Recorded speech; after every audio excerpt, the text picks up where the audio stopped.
அனைவருக்கும் வணக்கம். நான் உங்கள் ஜெயா வேணுகோபால். ஒன்றுக்கு மேற்பட்ட கிரகங்கள் ஒரு ராசியில் அப்படிங்கிற டாப்பிக்கில் நம்ம பேசலாம். ஒரு ராசியில் அதிகமான கிரகங்கள் இருக்குன்னா அது எத்தகைய பலன்களை தரும் அப்படிங்கிறது எல்லாத்துடைய கேள்வி. ஒவ்வொரு ஜாதகத்திலையும் ஒரு ராசியில் எத்தனை கிரகங்கள் இருக்கிறது அப்படிங்கிறது தனிப்பட்ட விஷயம். அதிகபட்சமாக ஒரு ராசியில் 7 கிரகங்கள் இருக்கலாம். அது ரொம்ப ரேர்.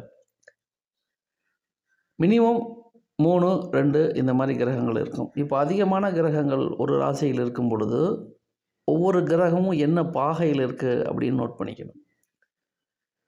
அதிகமான பாகை இருக்கக்கூடிய கிரகம் வெற்றி பெற்றதாக கருதப்படும். அந்த கிரகம் ஜாதகத்துக்கு நன்மை பயக்குமா அல்லது தீமை பயக்குமா அப்படிங்கிறது தனிப்பட்ட ஜாதகத்தை பொறுத்து வேறுபடும்.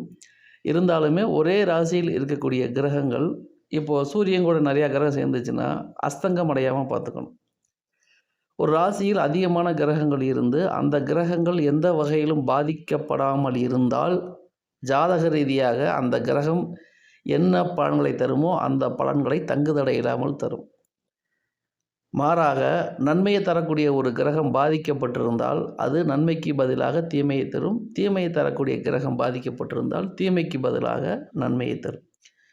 அப்போ அதிகமான கிரகங்கள் ஒரு ராசியிலிருந்து என்ன பலன்களை தரும் நம்ம பொதுவாக சொல்கிறத காட்டிலுமே தனிப்பட்ட ஜாதகத்தில் உள்ள கிரக அமைவுகளை பொறுத்து மற்ற பெராமீட்டரை பொறுத்து பலன்கள் வேறுபடும் அப்படிங்கிறதான் நம்ம தெரிஞ்சுக்க வேண்டியது.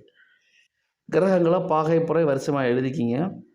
அதில் ஒவ்வொரு கிரகமும் எந்த பாகையில் இருக்குது, அந்த கிரகம் அந்த ஜாதகத்துக்கு எந்த அடிப்படையில் நன்மையை தருமா தீமையை தருமான்னு கன்ஃபார்ம் பண்ணிக்கிங்க. அது பாதிக்கப்படாமல் இருக்கிறதான்னு பார்த்துக்குங்க. இதையெல்லாம் அனுசரித்து தான் ஒரு ஜாதகத்தில் என்ன பலன்களை தரும் அப்படின்னு சொல்ல முடியும். இவை பொதுவான தகவல். நன்றி.